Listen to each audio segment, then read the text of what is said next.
زمین سے 480 فیٹ اونچے 4500 سال پرانے اس پیرامڈ کے اندر ایسا کیا تھا جس کو صرف دیکھنے کے لیے ریسرچرز نے ایک روبوٹک کیمرہ پیرامڈ کے اندر بھیجا۔ ایک جگہ پر آ کر روبوٹک کیمرہ رک گیا کیونکہ اب اس کے سامنے پتھر کا ایک سلیب تھا۔ ریسرچرز کا ماننا تھا کہ اس سلیب کے پیچھے ضرور کوئی ایسا راز چھپا ہے جو پچھلے 4500 سالوں سے دفن ہے۔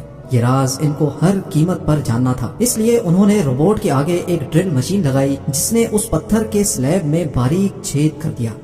اب اس چھید کے اندر ایک کیمرہ بھیجا گیا جس نے سلیب کے اس پار ایک ایسا منظر دیکھا جو پچھلے 4500 سالوں سے کسی نے بھی نہیں دیکھا تھا۔ ناظرین، مصر یعنی ایجپٹ میں ٹوٹل 138 اونچے ترین پیرامڈز موجود ہیں جنہوں نے پچھلے ہزاروں سالوں سے درجنوں ارتھکویکس اور کئی خطرناک طوفان کا سامنا کیا، لیکن مجال ہے ان میں سے کوئی ایک بھی ادھر سے ادھر ہوا ہو۔ ان میں سے سب سے اونچا اور بڑا pyramid the great pyramid of Giza کہلاتا ہے اور اس پیرامڈ کی بیس کا ایریا 13 ایکڑز ہے، یعنی اس پیرامڈ کے اندر حیرت انگیز طور پہ ایک دو نہیں بلکہ پوری 9 فٹ بال فیلڈز آرام سے فٹ آ سکتی ہیں۔ ایک ایسٹیمیٹ کے حساب سے اس پیرامڈ میں ٹوٹل 23 لاکھ بڑے بڑے پتھروں کا استعمال ہوا، جن میں سے کئی پتھروں کا وزن 50 ٹن بھی تھا۔ اگر اس کے ٹوٹل وزن کا اندازہ لگایا جائے تو اس پیرامڈ کا وزن 60 لاکھ ٹن ہے، جو 12 برج خلیفہ کے وزن کے برابر بنتا ہے۔ لیکن اتنے اونچے اور عالی شان پیرامڈز بنانے کا آخر مقصد کیا تھا؟ ہزاروں سال پہلے جب انسان کے پاس کوئی ٹولز بھی موجود نہیں تھے، تب ان پیرامڈز کی دیواروں کو کیسے انچ بائی انچ لیول کیا گیا؟ کیسے 50 ٹن وزنی پتھروں کو اسکوائر شیپ میں کاٹ کر بغیر کرین کے ہی 480 فیٹ اونچائی تک پہنچایا گیا؟ اور ان کو بنانے میں ایسے کون سے انجینئرز کا ہاتھ تھا جنہوں نے ان پیرامڈز کو ارتھ کوئک پروف کے ساتھ ساتھ ان کی تمام سائڈز کو ایگزیکٹلی 51.5 ڈگری کے اینگل پہ سیٹ کیا؟ یہ سب آپ جان سکیں گے آج کی اس ویڈیو میں۔ تو آئیے شروع کرتے ہیں۔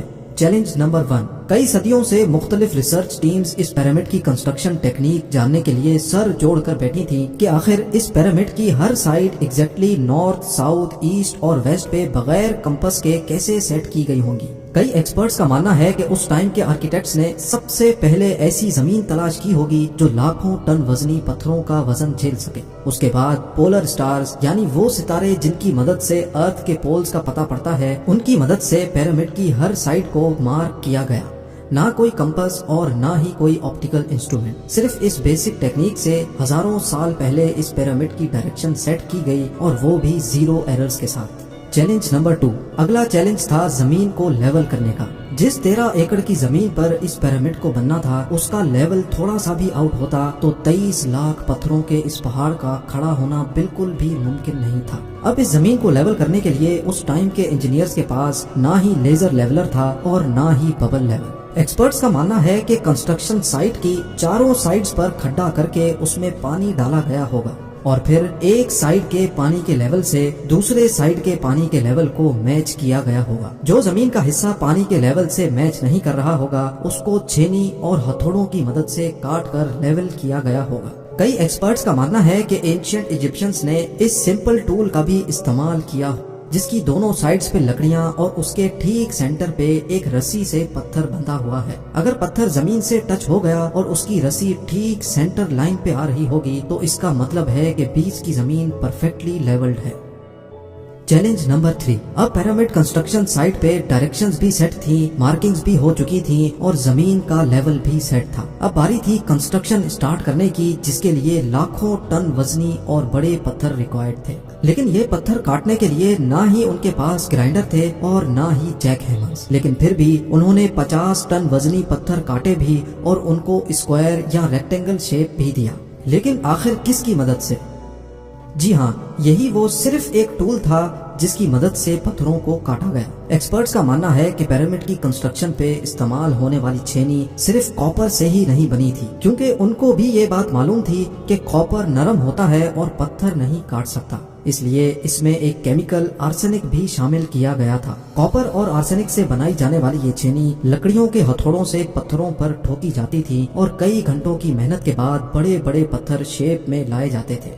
Challenge number 4۔ اب چونکہ یہ خاص قسم کا پتھر جس کو آج لائم سٹون کہا جاتا ہے، اس کی کٹائی پیرامڈ کنسٹرکشن سائٹ گیزا سے 250 کلومیٹر دور ٹورا کے شہر میں ہو رہی تھی۔ اب مسئلہ تھا یہ پتھر گیزا تک ٹرانسپورٹ کرنے کا۔ ہر ایک پتھر 50 ٹن یعنی 50,000 kg کے برابر تھا، جو تقریباً 3 پیسنجر بس کے وزن کے برابر بنتا ہے، اور ایسے 23 لاکھ پتھر صرف ایک پیرامڈ میں استعمال ہونا تھے۔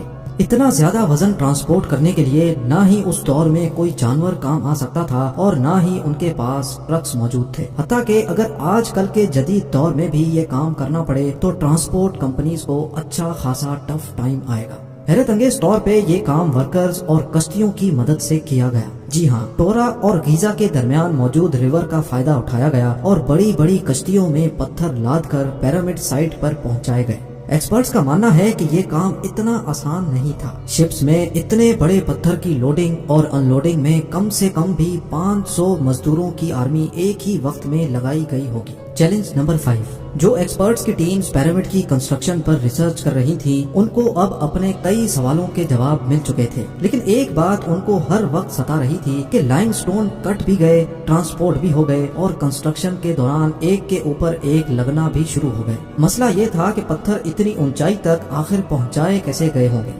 کئی ایکسپرٹس کا ماننا ہے کہ پیرامڈ کی کنسٹرکشن سے پہلے ہی یہ پلان کر لیا گیا تھا، یا تو یہ اسپائرل ٹریک کے ذریعے اوپر گئے ہوں گے یا پھر زگ زیگ طریقے سے، لیکن یہ بات تو طے ہے کہ 50,000 kg کے پتھر اوپر مزدوروں کی آرمی کی مدد سے ہی کھینچ کر گئے ہوں گے۔ Challenge number 6۔ بات صرف لاکھوں مزدوروں چھینی ہتھوڑے سے لائم سٹون کاٹنے اور اتنے بڑے پتھروں کو ٹرانسپورٹ کرنے کی ہی نہیں تھی۔ اس پیرامڈ کے اندر کمپارٹمنٹس، ان کے اندر جانے کا راستہ اور کئی چھوٹی چھوٹی سرنگیں بھی بنائی گئی تھی۔ باقی سب چیزیں تو ٹھیک تھیں، لیکن ایک چیز ایکسپرٹس کو حیران کر گئی، اور وہ یہ تھی کہ اندر کے کمپارٹمنٹس میں جو پتھر استعمال ہوا تھا وہ لائم سٹون نہیں بلکہ گرینائٹ تھا۔ جی ہاں، گرینائٹ ایک ایسا پتھر ہے جو ڈائمنڈ کے بعد دنیا کا سب سے سخت ترین سٹون مانا جاتا ہے۔ آج کل کے ماڈرن دور میں بھی گرینائٹ بڑے بڑے گرائنڈرز کی مدد کے سوا کاٹا ہی نہیں جا سکتا۔ دنیا بھر سے کئی آرکیولوجیکل ایکسپرٹس کو پیرامڈ کا وزٹ بھی کروایا گیا، لیکن کسی کو بھی اس بات کا سراغ نہیں ملا کہ 4500 سال پہلے ایجپشنز نے گرینائٹ جیسے ٹھوس پتھر کو اتنی صفائی سے کیسے کاٹا تھا۔ آخر کار کئی سالوں کے بعد ایکسپرٹس نے اس مسٹری کو بھی سالو کر دیا۔ ایجپشنز نے گرینائٹ کو اتنی صفائی سے ایک ایسے آرے سے کاٹا تھا جس کے دانت ہی نہیں تھے۔ جی ہاں، بغیر دانتوں والے اس آرے کے دونوں سائڈوں پر وزن ڈال کر اس کو گرینائٹ پر چلایا جاتا تھا اور بیچ میں بجری ڈالی جاتی تھی۔ ایکسپرٹس کا ماننا ہے کہ اس طریقے سے اتنے بڑے پتھر کو کاٹنے میں 4 مہینوں کا وقت لگ جاتا تھا۔ آخر کار پیرامڈز بنانے کا مقصد کیا تھا؟ ان پیرامڈز کو بنانے میں کتنے مزدور ایک ہی وقت میں کام کرتے تھے؟ اور روبوٹک کیمرہ نے جب پیرامڈ کے اندر پتھر کے سلیب میں سوراخ کیا تو اس کے اندر وہ کون سا منظر دیکھا گیا جو پچھلے 4500 سالوں سے کسی نے بھی نہیں دیکھا تھا؟ یہ سب اور اس سے بھی زیادہ آپ جان سکیں گے اس ویڈیو کے پارٹ 2 میں۔ آپ لوگوں کے پیار بھرے کامنٹس اور لائکس کا بے حد شکریہ۔ ملتے ہیں ویڈیو کے اگلے شاندار پارٹ میں۔